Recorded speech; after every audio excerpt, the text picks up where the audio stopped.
अस्सलामुअलैकुम, आप देख रहे हैं बाखबर सुबह। मैं हूं फैसल अब्बासी। इस उम्मीद और यकीन के साथ कि सुबह तमाम इंसानों के लिए सलामती का पैगाम लेकर आई है। आपकी सुबह को, आपके दिन को बाखबर बनाने के लिए हम हाजिर हैं। लाहौर से हमें ज्वाइन कर रहे हैं हमारे नुमाइंदे काजी नदीम इकबाल साहब। बहुत शुक्रिया काजी साहब आपके वक्त का। कराची से फरीद आलम, पेशावर से जीशान काका खेल, इस्लामाबाद स्टूडियोज़ में मौजूद हैं इकराम होती साहब, जीशान जावेद साहब और सुहेल इकबाल भट्टी साहब। आप सबका बहुत शुक्रिया। आपसे गुफ्तगू करेंगे। सबसे पहले इंतहाई अहम मामला जिसको लेकर आज हम बात करने जा रहे हैं। इससे पहले हमने देखा जब सुप्रीम कोर्ट की जानिब से अदालती फ़ैसला आया तो उसके बाद मुल्क भर में मुजाहरे शुरू हो गए, लेकिन अंदर की कहानी क्या है? जो इंतज़ामी मामलात जिन लोगों ने देखने थे उनकी जानिब से कहाँ पे गफलत बरती गई। काजी नदीम इकबाल साहब, आपकी खबर है, ये बताइएगा। एक तो खुद एहतसाबी का अमल जारी है पंजाब में, दूसरा इस सारे मामलात में कौन से अफसरान थे जो बर वक्त कार्रवाई ना कर सके, और वजारत दाखिला को रिपोर्ट में मज़ीद क्या कुछ बताया गया? देखिए, इमरान खान जो चीन के दौरे पे थे, उन्होंने वहाँ से हदायत जारी की कि एक तरफ इन जो हड़ताल पे मौजूद लोग हैं उनसे बखूबी निपटा जाए, उनको वहाँ से बआसानी उठाया जाए, तो दूसरी जानब ये भी देखा जाए कि वो कौन से लोग हैं जिनकी नेगलिजेंसी की वजह से ये सारा मामला जो है यहाँ तक पहुँचे और मामला बिगड़े। तो वजारत दाखिला ने तमाम सूबों से इस हवाले से रिपोर्ट्स इकट्ठी की, और जो कानून नाफज करने वाले और साज इदारों ने जो रिपोर्ट्स मरतब करके पेश की वो बड़ी चकाचौंध थी। हमारे ज़राए ने बताया कि ये जिस दिन फैसला आना था उससे एक रोज़ कबल IG पंजाब ने तमाम डिवीज़नल कमिश्नर के साथ एक मीटिंग की, जिसमें डिवीज़नल कमिश्नर्स ने उनको तजावीज़ दी और उनको कहा कि अगर खुदा न खास्ता फ़ैसला उनके ख़िलाफ़ आता है तो क्या रद्द-ए-अमल होगा, अगर उनके हक़ में आता है तो क्या रद्द-ए-अमल होगा। दोनों सूरतों में उलमा कराम ने तो सड़कों पे आना है, तो लिहाजा बेहतर ये है कि एहतियाती तदाबीर कर ली जाएँ और ऐसे इक़दाम कर लिए जाएँ, ऐसे SOPs बना लिए जाएँ जिन पर अमल दरामद करते हुए अवाम के जो जानो माल है उनका तोहफ़्फ़ यकीनी बनाया जा सके। जिस पर IG पंजाब को ये भी तजवीज़ दी गई कि अहम लोग जो कि इस तमाम काम का बखेड़ा बना सकते हैं उनको घरों से उठा लिया जाए, लेकिन IG पंजाब ने इस तजवीज़ से इत्तफाक नहीं किया और कहा कि कमिश्नर्स और जो इजला की सतह पे DPOs और RPOs और CPOs हैं वो ऑन पेज रहेंगे और जो भी फैसला हुआ बर वक्त किया, सूरत हाल को ज़मीनी का को देखते हुए किया जाएगा। हमारे रिसोर्स ने बताया है कि जो रिपोर्ट पेश की गई उसमें बताया गया है कि ये तमाम बखेड़ा 4 डिवीज़नल कमिश्नर्स की नाअहली की वजह से हुआ। उन्हें रिपोर्ट में बताया गया है कि Lahore commissioner Lahore division, commissioner Gujranwala division, commissioner Rawalpindi division और कमिश्नर सरगोदा, ये चारों जो अफसर हैं ये बर वक्त फ़ैसले नहीं कर सके। इन्होंने बर वक्त जो सिक्योरिटी फोर्सेस हैं उनको मूव नहीं किया, बर वक्त जो DPOs RPOs CPOs हैं उनको हदायत जारी नहीं की, जिस वजह से न जानी नुकसान भी हुआ, अरबों रुपए का कौमी नुकसान भी हुआ। और ये इन लोगों ने 3 दिन तक मुल्क को यरगमाल बनाए रखा। सोर्सेज कहते हैं जो रिपोर्ट पेश की गई वजारत दाखिला को, वो वजारत दाखिला के लिए बड़ी हैरानकुन थी। वजारत दाखिला को बताया गया कि कमिश्नर साहिवाल डिवीज़न वो पहले कमिश्नर थे जिन्होंने सबसे पहले शिकायत सामने आने के बाद ना सिर्फ रोड्स को क्लियर कराया बल्कि उन्होंने ऐसे शरपसंद अनासर जिनसे ख़तरा था उनको 3 MPOs के तहत पाबंद सलासल भी बनाया। देखें, जो 16 MPO है उसके तहत तो बेल हो जाती है, लेकिन 3 MPO के तहत जो बेल है वो हाई कोर्ट ही ले सकती है। 3 MPOs के तहत बंदा जो पाबंद सलासल होता है वो कमोबेश 3 माह के लिए जाता है। उसके बाद जो दूसरे नंबर पर OK की रिपोर्ट दी वो कमिश्नर डेरा गाजी खान डिवीज़न थी। तो वजारत दाखिला ने ये जो रिपोर्ट सामने आई उसके बाद जो पूछगिछ की तो ये भी बात सामने आई कि वो लोग जो कि कानून नाफज करने वाले इदारे हैं जिन्होंने जानो माल का तहफ़्फ़ुज़ करना है, उन्होंने भी कोई इतना इस बार को सीरियस नहीं लिया। रोड बंद हुई, उन्होंने उसको खोलने के लिए कोई इक़दाम नहीं किए, उन्होंने मुजाहिरीन को एक जगह पे कार्डन ऑफ करने के लिए कोई काम नहीं किया। ये जिसकी बिना पर ये लोग मोटरवे पे भी चढ़ गए, इन लोगों ने GT रोड भी ब्लॉक की। वजारत दाखिला ने उसके बाद रिपोर्ट्स आने के बाद तमाम सूबों को जो हदायत जारी की वो सबके सामने है। लेकिन मैं आपको बादशाह साहब एक बात के बारे में आगाह करता चलूँ, हमारे सोर्सेज का कहना है कि ये जो रिपोर्ट सूबों से आज और कल रात की तक मसूल हुई हैं, उनकी रोशनी में वजारत दाखिला फ़ैसला कर चुकी है कि आने वाले दिनों में तमाम अपोजिशन जमातों को एतमाद में लेके ऐसी तमाम तंजीमें जो मुतशद्दिद हैं, जिन्होंने पिछले कई सालों से अवाम के जानो माल के लिए थ्रेट बनी हुई है और जो अवाम को मुख्तलिफ वालों से यरगमाल बनाकर अब पूरा पहिया जाम कर देती हैं, उनको बैन कर दिया जाए। इस हवाले से अहम इजलास हो चुका है और वज़ारत दाखिला ने पंजाब, सिंध, सरहद, KP के और बलूचिस्तान के सूबाई सेक्रेटरीज दाखिला को, चीफ सेक्रेटरीज को, IG पंजाब को भी एतमार में ले लिया है। और आने वाले जो 2-3 दिन हैं ये बड़ी अहमियत के अमल है। यहाँ पर ये बताना बहुत ज़रूरी है कि वो इंतज़ामी अफसर जो कि ना सिर्फ डिवीज़न बल्कि ज़िला और तहसील लेवल तक जिनके अहकाम चलते हैं और जिनके ऊपर हुकूमत एतमाद करती है, उन्होंने अपने फ़राइज़ अदा नहीं किए। फ़राइज़ अदा करने की वजह क्या थी? या तो वो इस काबिल नहीं थे कि उनको इन ओहदों पे लगाया जाता, या वो चाहते थे कि वो PTI की हुकूमत को की जो नेक नामी है, उसकी जो वेल विशेज़ हैं, उसके खिलाफ चला जाए और अवाम जो है वो PTI की हुकूमत के खिलाफ जाएँ। हाल गुज़श्ता हफ्ते हमें पंजाब में देखने को मिली, ये कोई नई सूरत हाल नहीं थी पंजाब की इंतज़ामिया के लिए। माजी करीब के अंदर भी इसी किस्म की सूरत हाल से पंजाब के इंतज़ामिया को निपटना पड़ा था। क्या वजह थी कि इस सारी सूरत हाल के बावजूद कमिश्नर, डिप्टी कमिश्नर और पुलिस अफसरान ना तो सेम पेज पर थे और ना ही ऐसी सूरत हाल से निपटने के लिए कोई मौसर प्लान तश्कील दिया जा सका? इसकी कोई वजूहात सामने आई हैं? देखिए भट्टी साहब, इस हवाले से सोर्सेज ने बताया, जो रिपोर्ट तैयार करके दी गई है उसमें तमाम चीज़ों को उन्होंने मद्देनजर रखा है और बताया है। और उसमें से सबसे बड़ी बात तो ये बताई है कि अभी भी बाज़ अफसर ऐसे हैं जिनके जो नेक ख्वाहिशात हैं वो PTI की हुकूमत के साथ नहीं है। वो पोस्टिंग तो ले चुके हैं लेकिन वो काम करने को तैयार नहीं, उनको काम करना आता नहीं, या वो काम करने को आगे तैयार नहीं, या वो PTI की हुकूमत के ख़िलाफ़ हैं। ये वो 3 अवामल हैं जिनके ऊपर तहकीकात जारी हैं। मैं भट्टी साहब आपको सबसे अहम बात जो बताने जा रहा हूँ वो ये है कि पिछले 3 दिनों में और सिविल ब्यूरोक्रेसी में और पंजाब पुलिस में DSP रैंक से लेके और SHO तक जो तबादले हुए हैं, असिस्टेंट कमिश्नर्स, DMO, सब रजिस्ट्रार के जो कल तबादले हुए हैं और परसों तबादले हुए हैं, वो इसी नेग्लिजेंसी की बुनियादों की वजह से हैं और जो रिपोर्ट सामने आई हैं उनकी वजह से हैं। यहाँ ये बात सबसे अहम है कि जो स्पेशल ब्रांच है उसकी रिपोर्ट भी कोई अच्छी नहीं है। स्पेशल ब्रांच भी वो दीगर इदारों की तरह एक पेज पे है और उनका कहना है कि जो सिविल इंतज़ामिया है उन्होंने उस तरह से परफॉर्म नहीं किया जिस तरह से उनको करना चाहिए था। यही वजह है कि इस बार 3 दिनों में कौमी नुकसान जो है वो अरबों रुपए पे है। और यही नहीं, बहुत शुक्रिया काजी नदीम इकबाल लाहौर से हमारे साथ मौजूद थे। लेकिन अब देखना यह है कि वजारत दाखिला और हुकूमत पंजाब, वो लोग जिन्होंने रियासत के रेट को चैलेंज होने दिया, अब उनके खिलाफ कार्रवाई क्या करेंगे।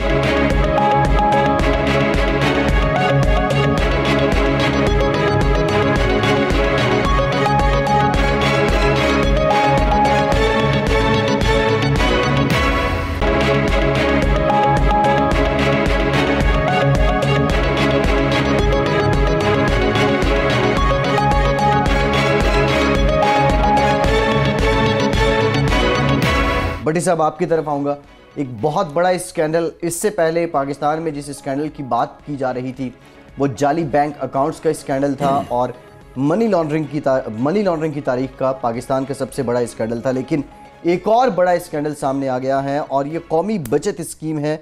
गरीब और सादा लोगों के साथ हाथ हो गया। भट्टी साहब, कितनी मालियत का ये स्कैंडल है, किस तरीके से हाथ हुआ, कौन कौन मुलव्वस है? फैसल, देखिए, वजारत ख़जाना के मातहत central directorate of national saving, जिसके तहत मुल्क भर के अंदर कौमी बचत के मराकज़ कायम हैं और हर 3 माह के बाद वफाकी हुकूमत की जानिब से यानी वजारत ख़जाना की जानिब से पुरकशिश एक जो बचत की तरगीब दी जाती है पाकिस्तानियों को, और ताकि वो इसके अंदर ना सिर्फ अपना पैसा रखें ताकि उन्हें मुकर्रर वक्त के ऊपर एक माकूल उन्हें मुनाफा भी मिल सके। और इन बचत अकाउंट से जिसका जो कौमी बचत का ओवरऑल हुजम है ये 3.6 खरब का है, 70 लाख से ज़ायद इसके सार्फिन हैं। तो इससे वफाकी हुकूमत को भी एक बड़ी सपोर्ट मिलती है इस सारे फंड से। लेकिन बदकिस्मती के साथ ये हुआ कि ये कौमी बचत के मराकज़ और इसकी स्कीम ज़्यादातर गरीब मुतवस्सित तबके के जो लोग हैं वो इसको अवेल करते हैं, क्योंकि उन्हें जो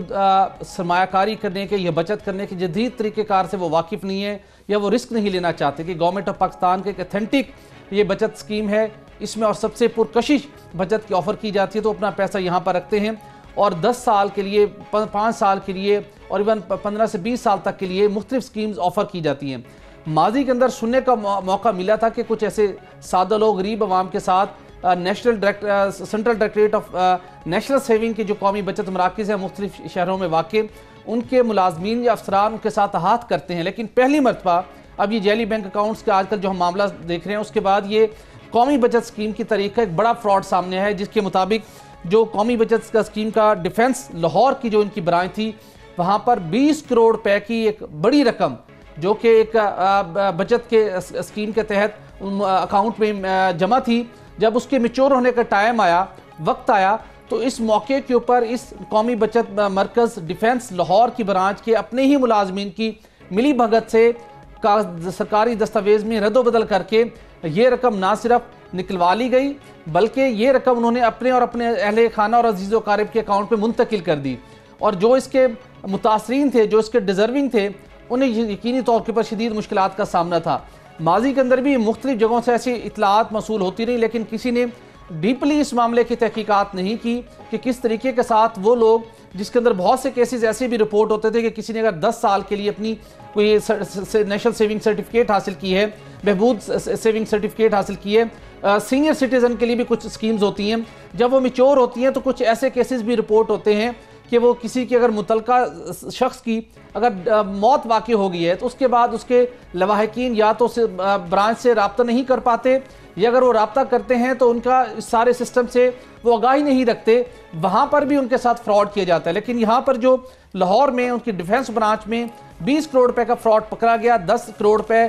की रकम निकलवाने के बाद मुंतकिल की जा चुकी थी और 10 करोड़ रुपए मजीद निकलवाने का प्लान जारी था। उसके बाद जब ये मामला पॉइंट आउट हुआ और इंटरनल इंक्वायरी की गई, इंटरनल इंक्वायरी के अंदर पूरा सब कुछ तमाम तफसीलात सामने आ गई और ये 2 माह से ये मामला सामने आया था और उसके बावजूद इसके ऊपर खामोशी थी। और इसका सबसे बड़ी ज़रूरत थी जब आपने इंटरनल इंक्वायरी कर ली कि उनके अपने ही ब्रांच के अफसरान इस मामले में इन्वॉल्व हैं, तो फौरी तौर पर एक्शन की ज़रूरत थी। लेकिन वजारत ख़जाना के एडिशनल सेक्रेटरी अरशद महमूद साहब, जिनके पास acting DG national directorate of saving का चार्ज है, वो भी बिल्कुल खामोश रहे और कहा जाता है कि उनकी अदम दिलचस्पी के पास इस तरीके ये जो मामला जिसकी इंक्वायरी मुकम्मल कर ली गई थी, ये मामला दबा रहा। यहाँ तक नहीं, बल्कि जब फिर इसके अंदर आवाज़ें उठना शुरू हुई कि जब इंटरनल इंक्वायरी कर ली गई है तो इनके खिलाफ कार्रवाई क्यों नहीं की जाती। गुज़श्ता रोज़ वजारत ख़जाना ने बिलाखिर थोड़ी सी हिम्मत करके 6 अफसरान को मुअत्तल किया है।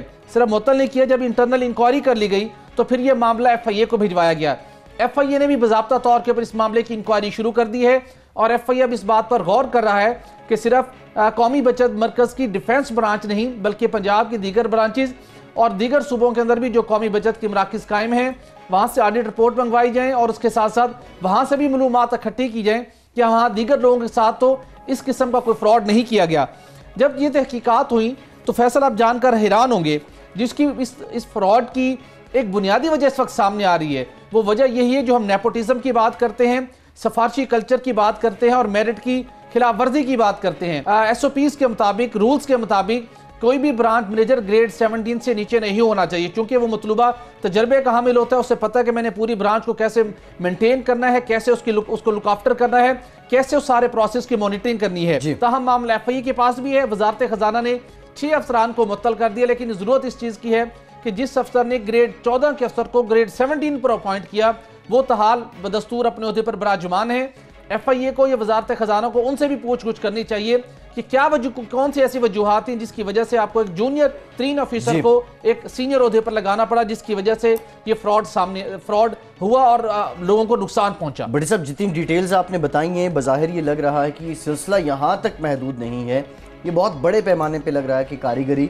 की गई है और मज़ीद भी इससे मुतालिक जो आप इन्वेस्टिगेशन करेंगे, कोई ख़बर आती है तो हम अपने नाज़रीन के साथ शेयर करेंगे। ज़ीशान, आपकी तरफ आऊँगा। रोज़नामा 92 न्यूज़ में भी ये खबर है, तारीख़ में पहली बार ऐसे हो रहा है कि पाकिस्तान और अफ़गानिस्तान आबी मामलात को लेकर बातचीत करेंगे और 960 अरब रुपए की तकरीबन मालियत का ये पानी है जिसको लेके बात की जाएगी। और इससे पहले इस तरह दोनों ममालिक की तरफ से मुज़ाकरात नहीं हुए हैं। रोज़नामा 92 न्यूज़ में भी ये खबर पब्लिश हुई है। ज़ीशान, बताइएगा, एक तो ये आबी मामलात हैं, लेकिन वो कौन से एरियाज़ हैं बिलखुसूस और स्पेसिफिकली इस मीटिंग का एजेंडा क्या होगा? भाई साहब, जो पाकिस्तान और अफ़गानिस्तान के आबी वसाइल के हवाले से मुज़ाकरात की जहाँ तक बात है, ये ना सिर्फ पाकिस्तान बल्कि अफ़गानिस्तान की तारीख़ में पहली मरतबा होने जा रहा है कि दोनों ममालिक के माबैन आबी वसाइल के इस्तेमाल के हवाले से बाज़ाब्ता तौर पर अब एक मुज़ाकरात का सिलसिला शुरू होगा। इस पे जो हमारी मुतल्लका हुकाम से बात हुई उसमें ये बात सामने आई कि जो पाकिस्तानी दफ्तर ख़ारजा के हुकाम हैं उन्होंने अप्रैल 2018 में काबुल का दौरा किया, जहाँ पर इब्तदाई तौर पर आबी वसाइल के इस्तेमाल और उसके जो अदाद शुमार हैं उसके हवाले से इब्तदाई तौर पर जो अमूर थे वो ज़ेर बहस लाए गए, जिस पर दोनों ममालिक की जानिब से इस बात पर इत्तफ़ाक़ किया गया कि पाकिस्तान और अफ़गानिस्तान मिलकर एक जॉइंट वर्किंग ग्रुप को तश्कील देंगे, जिसमें वो जो आबी अमूर हैं पाकिस्तान और अफ़गानिस्तान के हवाले से उसके ऊपर बाकायदा तौर पर मिलकर मुश्तरका तौर पर काम का जो है वो बाकायदा आगाज़ किया जाएगा। अभी जो उस मुज़ाकरात का जो दूसरा दौर है जिस पर अफ़गानिस्तान ने रज़ामंदी का इजहार भी किया और उसने पाकिस्तान में आने के लिए दिलचस्पी का भी इजहार किया है, वो मुज़ाकरात का दूसरा दौर जो है वो रवा माह के हमारे जो ज़राए हैं और जो मुतल्लका हुकाम हैं उनके हवाले से जो बातें हमें कंफर्म हो रही हैं उसके मुताबिक रवा माह के आखिरी हफ्ते में या दिसंबर के पहले हफ्ते में जो है अफ़गान हुकाम का एक आला वफद है वो पाकिस्तान का दौरा करेगा, जहाँ पर वो पाकिस्तानी वफद के जो आबी अमूर के लोग हैं उनके साथ मुलाकात करेगा, जिसमें बाकायदा तौर पर मुख्तलिफ़ अमूर पर बहस की जाएगी और कुछ चीज़ों को हतमी शक्ल भी दिए जाने का इम्कान है। यहाँ पर अगर आप ये देखें जो हमारे नाजरीन के लिए भी मालूमात के हवाले से एक बड़ी अहम चीज़ है कि बुनियादी तौर पर जो हम दरिया काबुल के हवाले से बात करते हैं कि दरिया काबुल पर अफ़गानिस्तान जो है वो मुख्तलिफ़ हाइड्रो पावर प्रोजेक्ट्स जो है उस पर काम कर रहा है। इसमें बिल्कुल कोई दो राय नहीं है कि जो भारत है उसका अफ़गानिस्तान में जो बढ़ता हुआ इन्फ्लुएंस है वो अपनी जगह ज़रूर मौजूद है और अफ़गानिस्तान में अभी भी जो लिटरेसी रेट है वो इस तरह नहीं है कि हम उसके ऊपर ये कह सकें कि जो दरिया काबुल का पानी है, जो बुनियादी तौर पर दरिया काबुल हम उसको सिर्फ इस वजह से कहते हैं क्योंकि वो अफ़गानिस्तान में दरिया काबुल से होकर गुजरता है, जबकि इसका जो ओरिजिन है वो पाकिस्तान में चित्राल का इलाका जो कैलाश है उसके कुर्ब से गुजरने वाला दरिया चित्राल है, जो कि अज़गुन के मुकाम पर सूबा नूरिस्तान जो अफ़गानिस्तान का है उसमें दाखिल होता है और वहाँ पर फिर पंशेर रिवर जो है उस पे वो शामिल होने के बाद जलालाबाद से होता हुआ दरिया काबुल में गिरता है और फिर पाकिस्तान में वापसी पर वो वारसक के मुकाम पर जो है पाकिस्तान में दाखिल होता है। जो इसकी इकनॉमिक वैल्यू की आपने बात की, जो इसका टोटल हुजम जो है जो आबी वजारत आबी वसाइल के अदाद शुमार के सामने आया है उसमें दरिया चित्राल से जब पानी नूरिस्तान सूबे में दाखिल होता है तो पाकिस्तानी साइड से उस पानी का जो हुजम है वो तकरीबन 8 मिलियन एकड़ फीट के करीब बताया जाता है और जब ये पानी उधर पंशेर वैली में पंशेर रिवर में गिरता है तो पंशेर रिवर का जो पानी है उसका हुजम भी तकरीबन 8.5 से 9 मिलियन एकड़ फीट के करीब बताया जाता है और ये पानी जब पाकिस्तान में दाखिल होता है तो दोबारा उसका जो मजमूई हुजम है वो तकरीबन 16-16.5 मिलियन एकड़ फीट के करीब है और इसकी जो इकनॉमिक वैल्यू है वो तकरीबन 960 अरब रुपए के करीब बताई जा रही है इस मजमूई हुजम जो पानी का है इसके इस्तेमाल के हवाले से। तो इस वजह से दोनों ममालिक के माबैन भी ये स्ट्रेटजिकली भी और आबी वसाइल जो है उनके इस्तेमाल के हवाले से भी ये मुज़ाकरात को इंतहाई अहमियत की निगाह से देखा जा रहा है। लेकिन जो पाकिस्तानी वफद की जानिब से इसमें शिरकत मतवक्को है उसके हवाले से हमें जो बताया गया है वो ये बात सामने आई है कि वजारत ख़ारजा को बाकायदा तौर पर ये दरख्वास्त की गई है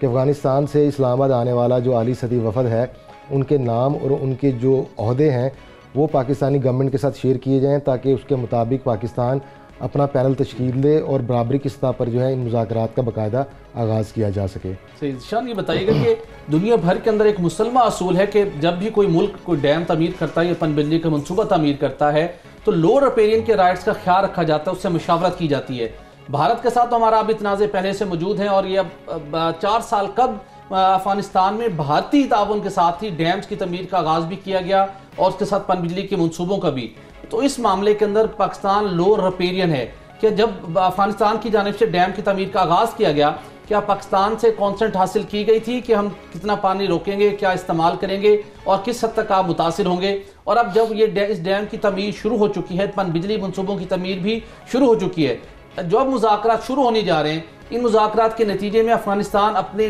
डैम्स का जो भारतीय ताउन से तमीर किए जा रहे हैं उनका डिज़ाइन तो तब्दील किसी सूरत नहीं करेगा। इस हवाले से भट्टी साहब ऐसे है कि जो आपने ये अफ़गानिस्तान में भारत के ताउन से तामीर होने वाले जो डैम हैं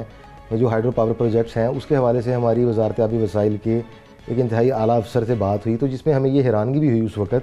कि उनके मुताबिक अफ़गानिस्तान में अभी तक कोई नया डैम तामीर किया ही नहीं जा रहा। एक ब्रेक के बाद कुछ दीगर मामला पे बात करते हैं।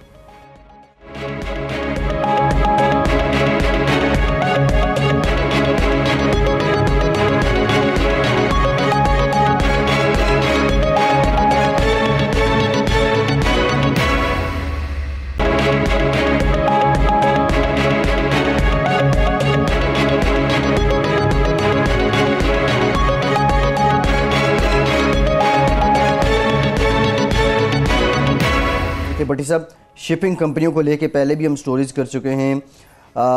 Model customs collectorate of preventive अब कार्रवाई शुरू की गई है, लेकिन ये कार्रवाइयाँ हम देखते हैं कि अक्सर लड़खड़ा भी जाती हैं। अब कौन सी कंपनी है और किस बुनियाद पे इसके खिलाफ कार्रवाई हुई है? फैसल जी, देखिए कार्रवाई इसलिए लड़खड़ा जाती हैं जो शिपिंग कंपनियों की जानिब से जो गलत प्रैक्टिस का इस्तेमाल जारी है, जो कानून की खिलाफ वर्जी होती है कस्टम्स एक्ट 1969 की, और पाकिस्तानी इंपोर्टर से खिलाफ कानून इजाफी वसूलियाँ की जाती हैं, उनकी कस्टम एक्ट के अंदर किसी जगह के ऊपर कोई गुंजाइश मौजूद नहीं है। और उसके साथ साथ शिपिंग कंपनियों के सारे मामलात को और इंपोर्टर्स को जिस तरीके से उन्होंने डील करना है, इस सिलसिले के अंदर वाज़े तौर के ऊपर एक SRO 1220/2015 में जारी किया गया। उसके अंदर भी तमाम शराइत व ज़वाबित मौजूद है, जिसके अंदर कोई गुंजाइश ही नहीं है कि आप किसी इंपोर्टर से खिलाफ ज़ाब्ता, खिलाफ कानून इजाफी वसूली कर सकें। लेकिन ये प्रैक्टिस सालों से जारी है और सालाना अरबों रुपए इंपोर्टर से इजाफी वसूल किए जाते हैं डिटेंशन एंड डैमेज के नाम के ऊपर। चूँकि जिस अथॉरिटी ने, जिन अफसरान ने शिपिंग कंपनियों को ऐसे इकदाम से रोकना है, उनका वो शोबा है कस्टम्स का, कस्टम्स कलेक्ट्रेट का। उनकी अशीरबाद से या उनकी सरफ नज़र होने की वजह से ये सारा काम चलता है, जिसकी वजह से माजी के अंदर पहले तो तहकीकात होती नहीं थी, अब तहकीकात का आगाज़ होना शुरू हुआ है। चूँकि Karachi chamber of commerce and industry और Lahore chamber of commerce and industry की जानिब से पुरजोर ये मुतालबा किया गया कि किस तरीके के साथ ताजरों से अरबों रुपए सालाना वसूल किए जाते हैं, और ये प्रैक्टिस रुकनी चाहिए, चूँकि इससे पाकिस्तानी इंपोर्टर्स को, ताजरों को नाकाबिल तलाफी नुकसान पहुँचता है। हमने भी ये प्रोग्राम, अपने प्रोग्राम्स में ये मामला टेकअप किया, और अब बिलाखिर model custom collectorate port Qasim के जो असिस्टेंट कलेक्टर लाइसेंसिंग है हुमैर खान, उनकी जानिब से मेर्स्क पाकिस्तान प्राइवेट लिमिटेड का शिपिंग कंपनी को बिलाखिर अब एक नोटिस अरसाल कर दिया गया है, चूँकि उन्हें तहरीरी तौर के ऊपर ये शिकायत मौसूल हुई थी कि मेर्स्क पाकिस्तान प्राइवेट लिमिटेड की जानिब से कस्टम्स एक्ट 1969 के सेक्शन 14A की सरियन खिलाफ वर्जी करते हुए इंपोर्टर से इजाफी वसूलियों का मुतालबा किया गया है। ये मामला ये है, जैसे कि पहले भी हम बड़ी तफसील के साथ इस मामले को टेकअप कर चुके हैं, कि कोई भी इंपोर्टर्स, कोई भी पाकिस्तानी इंपोर्टर जब एक लीगलाइज तरीके से तमाम कानून और ज़वाबित को फॉलो करते हुए चीन या किसी भी मुल्क से अपना माल इंपोर्ट करता है, तो उसके नतीजे में उस मुतलका शिपिंग कंपनी लाइन के साथ, शिपिंग कंपनी के साथ उसका एक तहरीरी तौर के ऊपर मुआहदा होता है। उस मुआहदे के अंदर, बिल ऑफ लैंडिंग के अंदर वाज़े तौर पर लिखा जाता है कि आप जब ये माल एक आपके हवाले किया जा रहा है, इस माल को जब कराची पोर्ट पर पहुंचाएंगे तो क्या आप चार्जेस वसूल करेंगे, क्या आपके वाजिबात होंगे। तो कस्टम्स एक्ट के सेक्शन 1969 और उसके साथ साथ SRO 1220 के तहत जब तमाम मामलात आप इनके इंपोर्टर और शिपिंग कंपनी के दरमियान तय पा जाते हैं, तो उसके बाद आप एक पाई भी इजाफी वसूल करने के मजाज नहीं होते। लेकिन यहाँ पर मामला क्या है, यहाँ पर इजाफी वसूलियाँ की जाती हैं, किस तरीके के साथ, एक टेक्निकल तरीका इख्तियार किया जाता है जिसकी भी कानून के अंदर कोई इजाज़त नहीं है। वो तरीक़ेकार ये है कि कस्टम जब भी किसी इंपोर्टर्स का माल आया और कस्टम उसको रोकना चाहता है, उसकी वो वैल्यूशन करना चाहता है, उसकी असेसमेंट करना चाहता है, तो उसके लिए कस्टम्स की जानिब से एक डिले एंड डिटेंशन सर्टिफिकेट जारी किया जाता है, जो कि कस्टम्स एक्ट के सेक्शन 14A के मुताबिक ये जारी किया जाता है। जब ये डिले एंड डिटेंशन सर्टिफिकेट किसी भी इंपोर्टर्स को जारी कर दिया जाए, तो उसके बाद कोई भी शिपिंग कंपनी इस बात की मजाज नहीं है कि जब तक उस इंपोर्टर्स का माल उनके पास वहाँ पर मौजूद रहे, तो उसके बाद वो उससे कोई इजाफी मुतालबा करें। अगर वो इजाफी वसूली का मुतालबा करेंगे, ये तो कानून की खिलाफ वर्जी है, ये SRO 1220 की खिलाफ वर्जी है। और इस खिलाफ वर्जी के नतीजे में जो कस्टम प्रिवेंटिव है, उसके पास ये इख्तियार है कि उस कंपनी का जो इस खिलाफ वर्जी की मुर्तकिब हुई है, उसका लाइसेंस मनसूख कर सकता है। इसी सिलसिले के अंदर अब जो assistant collector licensing Humair Khan को जो तहरीरी शिकायत मौसूल हुई थी, और उन्होंने इसके ऊपर फिर बाज़ाब्ता एक्शन लेते हुए मुतलका कंपनी यानी मेर्स्क पाकिस्तान प्राइवेट लिमिटेड को खत जारी किया। उनसे तमाम तर उन्होंने फौरी तौर के ऊपर उसको ये हिदायत की गई इस कंपनी को कि शिकायत कुनंदा की शिकायत की रोशनी में आप अपना मुफस्सल जवाब जमा करवाएं, जिस शिकायत के अंदर ये कहा गया है कि SRO 1220 के सेक्शन 603, 604 और 607 की खुली खिलाफ वर्जी की गई है। सेक्शन 14A की खिलाफ वर्जी की गई, जो कस्टम्स एक्ट 1969 में वाज़े तौर पर मेंशन है कि ये डिले एंड डिटेंशन सर्टिफिकेट जारी हो चुका था। उसके साथ साथ कस्टम कलेक्ट्रेट से, कस्टम प्रिवेंटिव से ये भी दरख्वास्त की गई है कि कस्टम्स एक्ट 1969 के सेक्शन 156(1) के तहत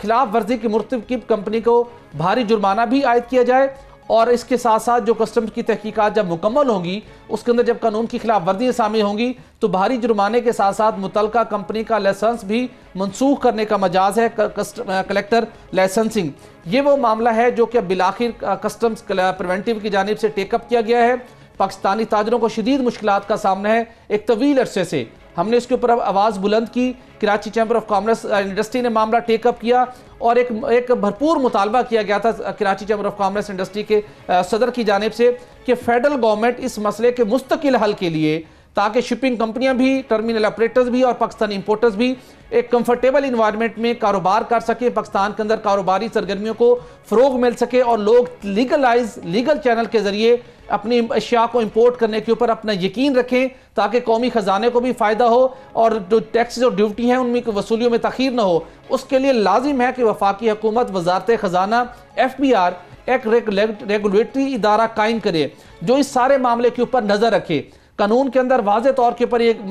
मेंशन है कि इजाफी वसूलियाँ नहीं कर सकते, इजाफी वसूलियाँ होती हैं। SRO 1220 की खिलाफ वर्जी हो रही है, लेकिन इस सारे मामलात को मुसलसल कॉन्टीन्यूसली को रेगुलेट करने वाला मौजूद नहीं है, जिसकी वजह से कराची चैम्बर की जानिब से वजारत खजाना से, FBR से ये मुतालबा किया गया था कि एक रेगुलेटरी फौरी तौर के ऊपर एक रेगुलेटरी अदारा कायम करें जो इन सारे मामलात की मॉनिटरिंग करे और फिर कोई कंपनी कस्टम्स एक्ट 1969 की खिलाफ वर्जी के बारे में सोच न सके।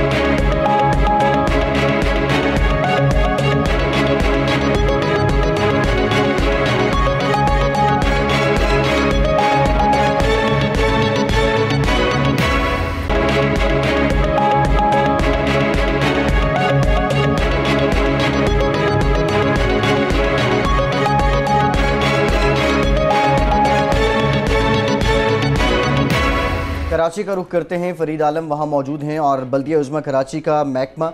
स्टेट डिपार्टमेंट, जिसके ज़िम्मे तकरीबन 17 करोड़ रुपए की रिकवरी है जो इसने मुख्तलिफ मार्केटों से, जिनको बल्दिया उज़्मा कराची ऑन करती है, इसने वसूल करने हैं। फरीद आलम, आप बता रहे हैं अब तक रवां बरस 1,48,85,000 रुपए वसूल हो सके हैं। अब तो वक्त भी थोड़ा रह गया है, ये बाकी के 16 करोड़ रुपए ये कैसे वसूल होंगे? जी बिल्कुल, कराची बल्दिया उज़्मा कराची का में मुख्तलिफ मार्केटें हैं जो बल्दिया उज़्मा कराची जो है कराची के मुख्तलिफ इलाकों में चला रही है और ये तवील अरसे, बहुत पुरानी तवील अरसे से चल रही है, पुरानी मार्केटें हैं। इनके ये मार्केटें इसलिए बनाई गई थी कि KMC को अपने रेवेन्यू में मदद मिल सके, लेकिन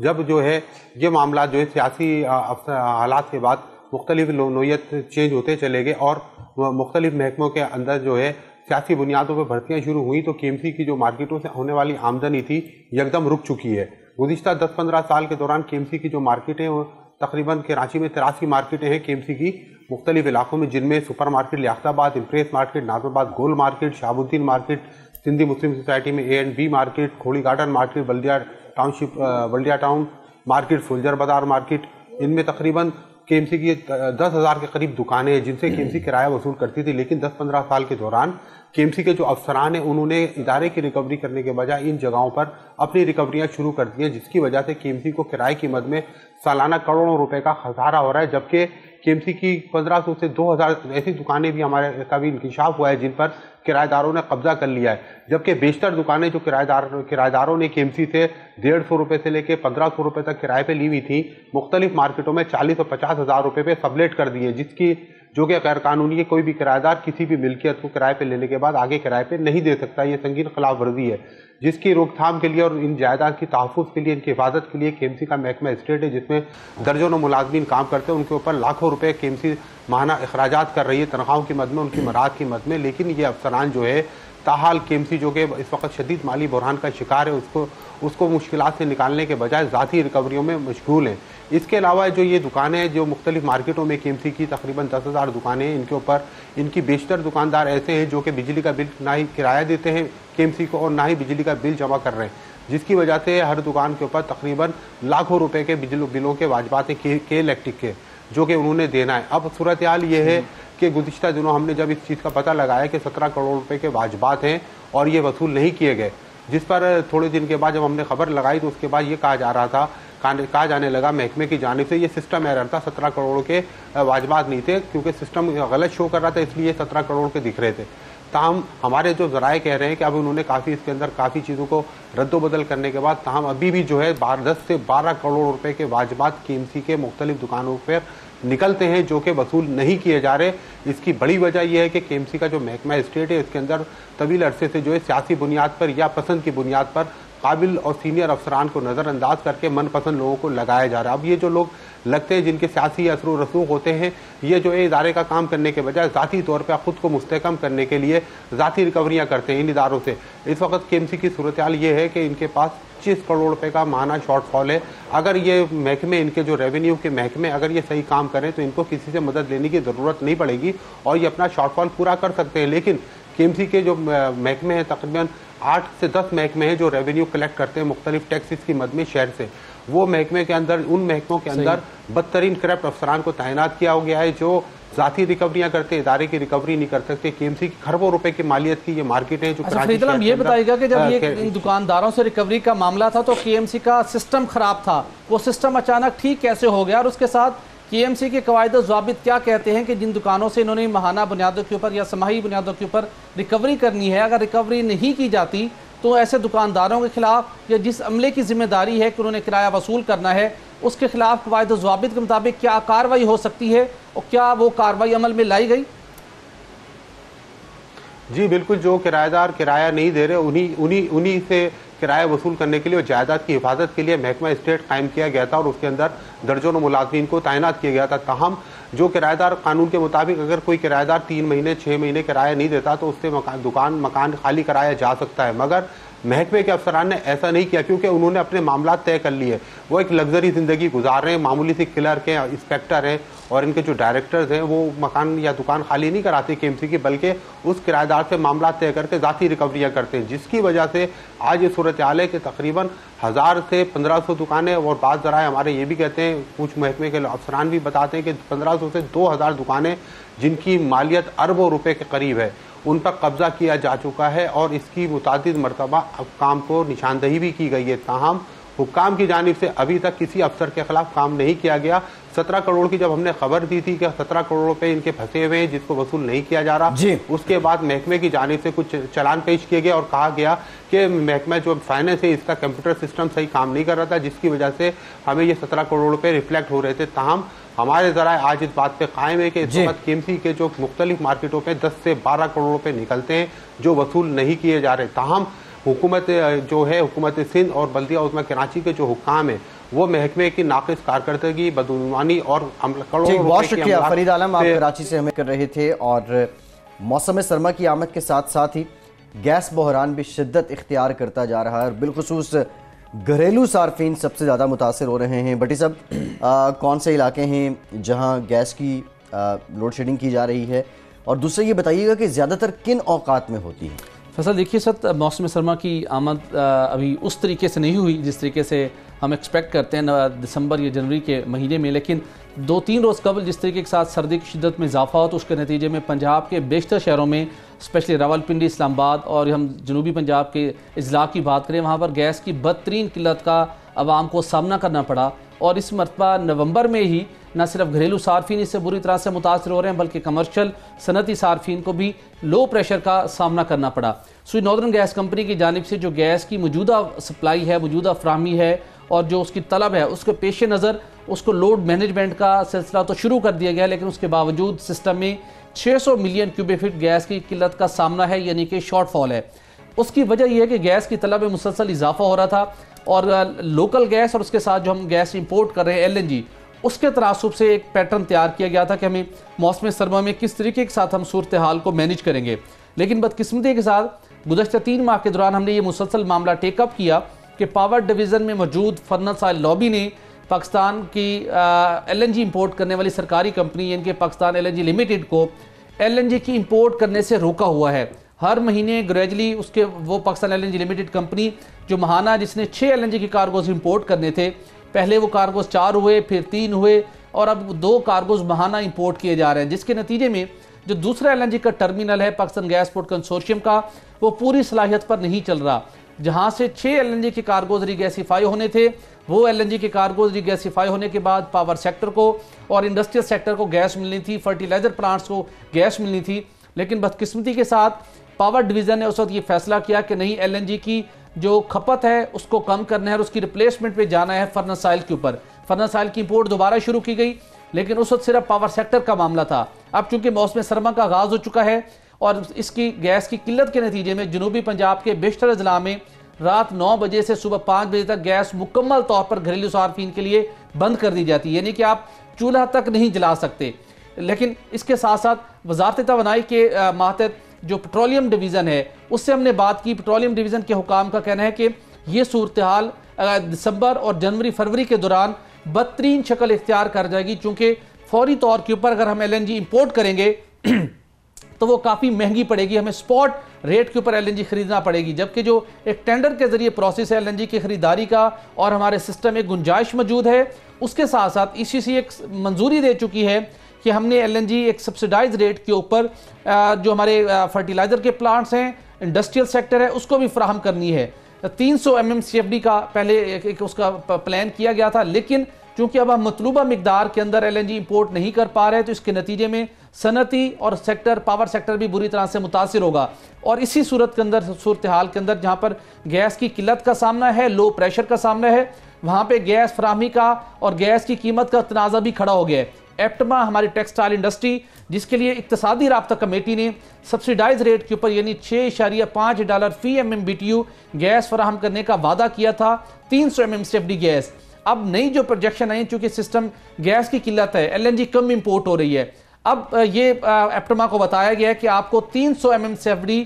सब्सिडाइज रेट पर गैस नहीं दिया जा सकती। सनती सेक्टर के अंदर मौजूद कैप्टिव पावर प्लांट्स के लिए भी ये रेट लागू नहीं होगा, बल्कि आपको 300 MMCFD की बजाय को 150 या 60 MMCFD गैस फराहम की जाएगी। अब ये एक नया तनाज़ा पैदा हुआ है, जिसके नतीजे में सनती सेक्टर से वाबस्ता मालकान ने दोबारा वजारत ख़जाना से भी रजू किया है, वजारत तवानाई से रजू किया है कि सबसे पहले तो आप अपनी जो कमिटमेंट थी गैस फराहमी की सब्सिडाइज रेट के ऊपर, जो कि LNG उनको फराहम होनी थी लोकल गैस के साथ मिक्स एक रेट के साथ, वो आप नहीं कर पा रहे। उसके बाद LNG की इंपोर्ट कम हुई, लो प्रेशर का सामना है। लो प्रेशर होने के नतीजे में सनती सेक्टर को, पावर सेक्टर को बुरी तरह से उन्हें मुश्किलात का सामना करना पड़ता है। और उससे बढ़कर पंजाब के अंदर जितने चलने वाले CNG स्टेशन हैं, उनका सुई नॉर्दर्न के साथ एक एग्रीमेंट तय हो चुका है कि उनको लोकल गैस फराहमी नहीं की जाती, उनको दरामदी गैस की कीमत चार्ज की जाती है। जो एग्रीमेंट हुआ था, उस एग्रीमेंट के मुताबिक सुई नॉर्दर्न की जानिब से, वजारत पेट्रोलियम की जानिब से ये कमिटमेंट की गई थी कि आपको पूरा साल